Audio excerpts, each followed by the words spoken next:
Power track euro 45 plus 4 wheel drive tractor hydraulic का distributor dismantling और assembly. सबसे पहले टॉप एक्सेसरी कवर और डिस्ट्रीब्यूटर असेंबली को हाइड्रोलिक टॉप से इसी तरीके से बाहर निकालेंगे। एक्सेसरी कवर पर दिया गया 2 वाल्व को निकाल देंगे।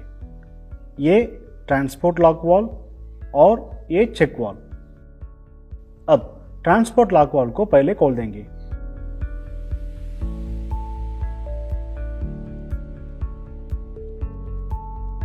अब चेक वाल्व असेंबली को खोल देंगे। सबसे पहले चेक वाल्व का एंड कैप, इसके बाद चेक वाल्व असेंबली को बाहर निकाल देंगे। अब चेक वाल्व असेंबली को स्प्रिंग के साथ बाहर निकालेंगे। इसके बाद बॉल, इसके बाद में अंदर चेक वाल्व का सीट रहेगा। चेक वाल्व का सीट को निकालने के लिए एक स्पेशल टूल दिया गया है, इसका नाम चेक वाल्व सीट पुल्लर। अब इसमें सबसे पहले इसी स्टड को लगाकर इसी तरीके से नट को हम टाइट करते रहेंगे तो चेक वाल्व का सीट अपने आप बाहर निकल जाएगा, जिससे ओरिंग डैमेज होने से हम बचा सकते हैं। एक्सेसरी कवर के बाहर की तरफ दिए गया दोनों वाल्व को निकाल दिया। अब अंदर की तरफ दिए गया वाल्व को निकालेंगे। इसके लिए एक्सेसरी कवर और डिस्ट्रीब्यूटर असेंबली को इस तरीके से घुमा देंगे। यहाँ पर यह है सिलेंडर सेफ्टी वाल्व और ये प्रेशर रिलीफ वाल्व। सबसे पहले सिलेंडर सेफ्टी वाल्व को बाहर निकाल देंगे।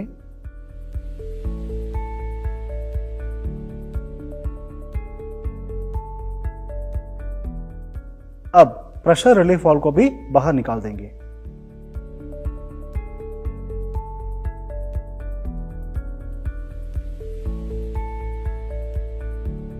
इसके बाद यहां पर दिया गया रिटर्न लाइन पाइप असेंबली को बाहर निकाल दें।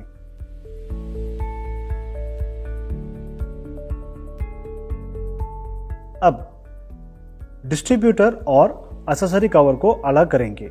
अलग करने के लिए यहां पर दिए गया 3 अलन बोल्ट को खोलेंगे।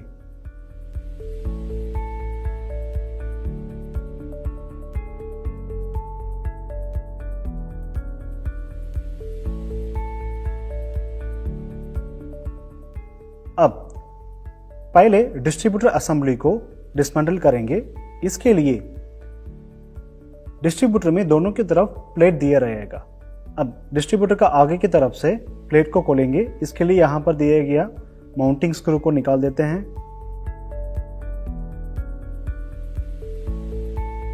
अब सबसे पहले फेदरिंग वाल्व को बाहर निकाल देंगे।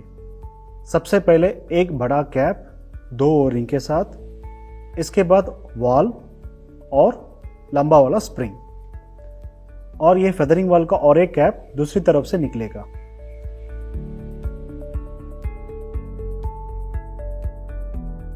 अब डिस्ट्रीब्यूटर के पीछे की तरफ से कवर को खोलेंगे।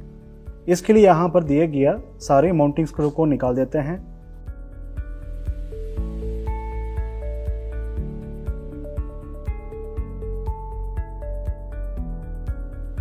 प्लेट के साथ मेन कंट्रोल वाल्व को निकाल देंगे।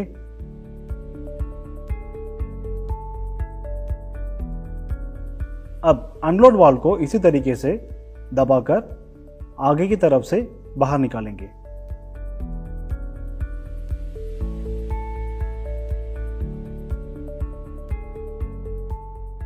इसी अनलोड वाल्व में सबसे पहले एक बड़ा कैप 2 ओरिंग के साथ, इसके बाद में एक छोटा सा स्प्रिंग और इसके बाद में एक वाल्व।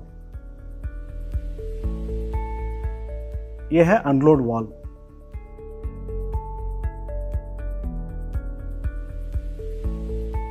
और पीछे की तरफ से फेदरिंग वाल्व का कैप को भी निकाल देंगे। इसी में सिर्फ एक ओरिंग दिया रहेगा, सबसे छोटा कैप। अब डिस्ट्रीब्यूटर और एक्सेसरी कवर पूरी तरीके से डिसमेंटल हो चुके हैं। अब देखते हैं असेंबली करने का तरीका। अब डिस्ट्रीब्यूटर और सारे वाल्व को सही तरीके से साफ करने के बाद असेंबल करना चालू करें। अब यहाँ पर जो दिखाई दे रहा है ये डिस्ट्रीब्यूटर का सामने की तरफ, यहाँ पर 3 वाल्व रहता है, एक फेदरिंग वाल्व, कंट्रोल वाल्व और अनलोड वाल्व। अब जो दिखाई दे रहा है ये डिस्ट्रीब्यूटर का पीछे की तरफ। अब यहाँ पर 3 वाल्व असेंबल किया जाता है, एक feathering valve, control valve, unload valve. ध्यान रखें, असेंबल करने से पहले सभी वाल्व और डिस्ट्रीब्यूटर को साफ करें और सारे ओ रिंग को बदल दें। सबसे पहले फेदरिंग वाल्व असेंबली को असेंबल करें। इसमें सिर्फ छोटा वाला कैप को हम पीछे की तरफ से असेंबल करें। इसके बाद मेन कंट्रोल वाल्व स्प्रिंग और प्लेट के साथ असेंबल करें और दिए गए सारे स्क्रू को भी टाइट करें।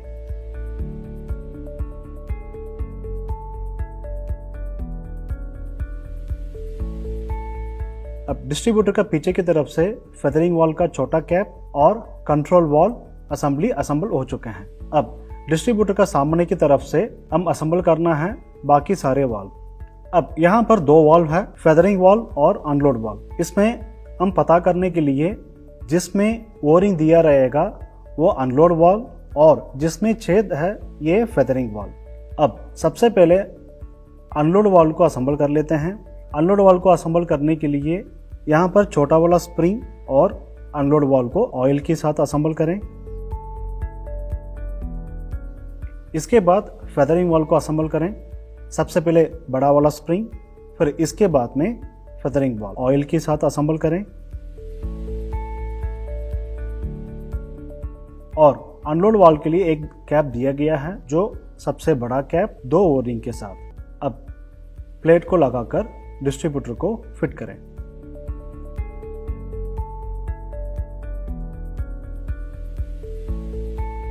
अब एक्सेसरी कवर पर दिए गया सभी वाल्व को असेंबल करें।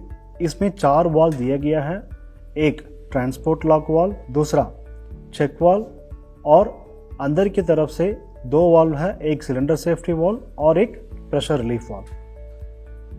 अब सबसे पहले एक्सेसरी कवर का आगे की तरफ से चेक वाल्व को असेंबल करें। सबसे पहले चेक वाल्व का सीट,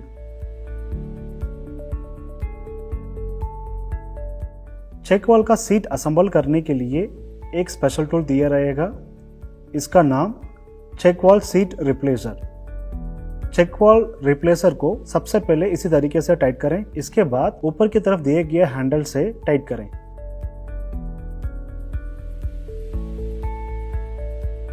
जिससे चेक वाल्व का सीट सही तरीके से बैठेगा, जिससे हाइड्रोलिक उठने के बाद अपने आप डाउन होने का प्रॉब्लम से बचाएगा। इसके बाद बॉल और चेक वाल्व और स्प्रिंग को ऑयल के साथ असेंबल करें। इसी वाल्व में एक ओ रिंग लगा रहेगा और सबसे लास्ट में एंड कैप को लगाकर टाइट करें।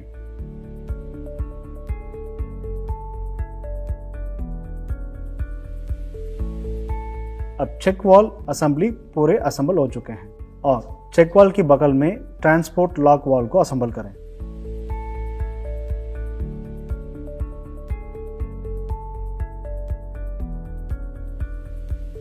अब कवर के नीचे की तरफ से सिलेंडर सेफ्टी वाल्व और प्रेशर रिलीफ वाल्व को असेंबल करें।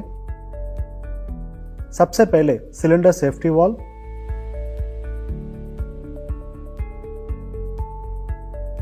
अब प्रेशर रिलीफ वाल्व को भी असेंबल करें। ध्यान रखें, दोनों वाल्व के नीचे नया वॉशर को बदलना जरूरी है। अब रिटर्न लाइन पाइप को भी फिट करें।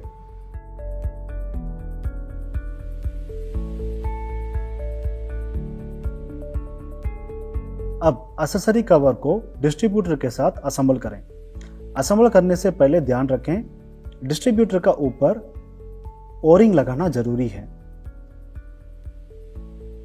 यहां पर टोटल 3 ओरिंग लगेगा। तीनों ओरिंग को सही तरीके से लगाएंगे।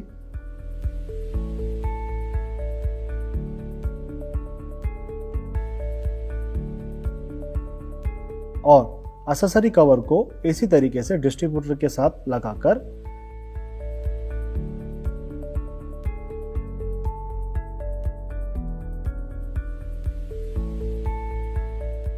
तीनों माउंटिंग स्क्रू से फिट करें।